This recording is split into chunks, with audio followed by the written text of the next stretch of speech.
அனைவருக்கும் அடையாளம் இளவரசனின் அன்பு வணக்கம். இன்றைக்கு நம்ம பார்க்கக்கூடிய தலைப்பு இவான் பாவ்லோட கிளாசிக்கல் கண்டிஷனிங். நம்ம போடக்கூடிய ஒவ்வொரு வீடியோவும் உங்களுக்கு எஜுகேஷன் போர்ஷனில் 30 வினாக்களுக்கு கிட்டத்தட்ட 25 மதிப்பெண்களை எடுத்து தரும் என்பது உறுதி.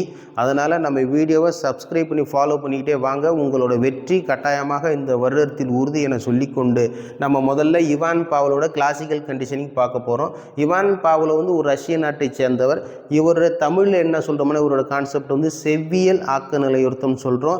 இவர் பயன்படுத்தின விலங்கு நாய்.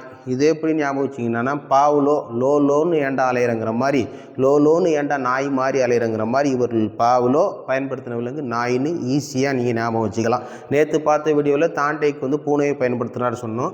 இவர் பயன்படுத்தினது என்னன்னா நாயை பயன்படுத்தி தாண்டேக்கு என்ன கோடு வச்சு டிசி தாண்டே கேட் அப்படின்னு ஞாபகம் வச்சுக்குவோம். இங்கே லோ நாய் அப்படின்னு ஈஸியாக ஞாபகம் வச்சுக்கலாம். நாயோட செரிமானம் பண்ணுறது ஆராய்ச்சி செஞ்சாங்க. 1904 இவர் நோபல் பரிசு பெற்றார் அப்படின்னு சொல்கிறோம். அதுக்கு அடுத்ததாக இவரோட சோதனையை மிகவும் எளிமையாக நல்லா மனதில் புரிந்து கொள்ளும்படியாக நம்ம பார்க்கலாம். என்னென்னா நிபந்தனையற்ற தூண்டல், நிபந்தனையற்ற துலங்கல். அதாவது ஒரு நாய்கிட்ட போய் ஒரு பிளேட்டில் உணவை வைக்கும்போது அது உடனடியாக உமிழ்நீர் சுரக்கிறது. உணவை வைக்கிறோங்கிறது நிபந்தனையற்ற தூண்டல், அது உமிழ்நீர் சுரக்கிறதுங்கிறது நிபந்தனையற்ற துலங்கல் சொல்கிறோம். இங்கிலீஷில் படிக்கணும்னா அன்கண்டிஷனடு ஸ்டிமுலஸ், அன்கண்டிஷனடு ரெஸ்பான்ஸ். இது தாங்க ஃபஸ்ட்டு. செகண்ட் என்ன பார்க்க போகிறோம்னா நடுநிலை தூண்டல். நடுநிலை தூண்டல்லாம் உணவு எதுவுமே கொடுக்கல, ஒரு பெல்லு மட்டும் அடிக்கிறாரு பாவ்லோ. பெல் அடிக்கும்போது அந்த நாய்கிட்டேருந்து எந்தவித ரெஸ்பான்ஸும் கிடையாது, உமிழ்நீர் சுரக்கலை, அதான் நோ ரெஸ்பான்ஸ் சொல்கிறோம். இங்கே நியூட்ரல் ஸ்டிமுலஸ், நடுநிலை தூண்டல் அப்படின்னு சொல்கிறோம். இங்கே எந்த விதமான ஆக்க நிலையுறுத்தமும் நடைபெறவில்லை. செகண்ட் ஸ்டெப்பு கிளியராக புரிஞ்சிருச்சு. தேர்ட் ஸ்டெப்பு பார்க்க போகிறோம். தேர்ட் ஸ்டெப்பு பார்த்தோம்னா நிபந்தனை தூண்டல், கண்டிஷனடு ஸ்டிமுலஸ். இங்கே தான் நம்ம நாயை பழக்கப்படுத்துகிறோம், நாயை ஆக்க நிலையுறுத்தத்துக்கு உட்படுத்துகிறோம். நிபந்தனை தூண்டல்னா என்னென்னா மணி ப்ளஸ் உணவு. அதாவது நாய்கிட்ட உணவை கொடுக்கறதுக்கு முன்னால் ஒரு பெல் அடிக்கிறார். பெல்லு அடிச்சுட்டு உடனே என்ன பண்ணுறாருனா ஒரு ஃபுட்டை ஒரு பிளேட்டில் வச்சு நாய்கிட்ட கொடுக்குறார். அப்போ அந்த நாய்க்கு என்ன பண்ணுறதுன்னா நிபந்தனை துலங்கல், உடனே என்ன இது உமிழ்நீர் சுரக்குது.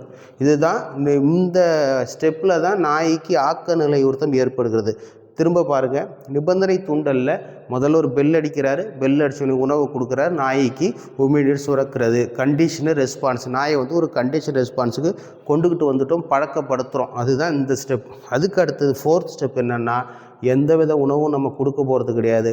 உணவை கொடுக்கறதுக்கு முன்னால் ஸ்டெப்பில் மணி அடித்து உணவை கொடுத்தோம். இந்த ஸ்டெப்பில் மணியை மட்டும் அடிக்கிறோம், உணவை நம்ம கொடுக்க போகிறது கிடையாது. மணியை மட்டும் கேட்டதும் அந்த நாய் அடுத்து உணவு வரப்போகிறது என்று நினைத்து உமிழ்நீர் சுரக்கிறது. இதுதான் கண்டிஷனல் ரெஸ்பான்ஸ். இதுதான் செவ்வியல் வழி ஆக்க நிலையுறுத்தம். காதால் அந்த நாய் கேட்ட உடனே ஆகா பெல் அடிக்குது, நம்மளுக்கு அடுத்து உணவு வரப்போகுதுன்னு உமிழ்நீர் சுரக்குது. அதாவது நாயை ஆக்க நிலையுறுத்தத்துக்கு உட்படுத்தியாச்சு. இதுதான் பாவ்லோட கிளாசிக்கல் கண்டிஷனிங் அப்படின்னு சொல்கிறோம். இந்த கான்செப்ட் என்னென்னா இயற்கை தூண்டலை நடுநிலை தூண்டலோடு இணைத்து கொடுக்கப்படும் போது ஒரு புதிய ஆக்க நிலையுறுத்தம் உருவாக்கப்படுகிறது. இயற்கை தூண்டல் அப்படிங்கிறதுங்க உணவு, நடுநிலை தூண்டலுங்கிறதுங்க பெல்.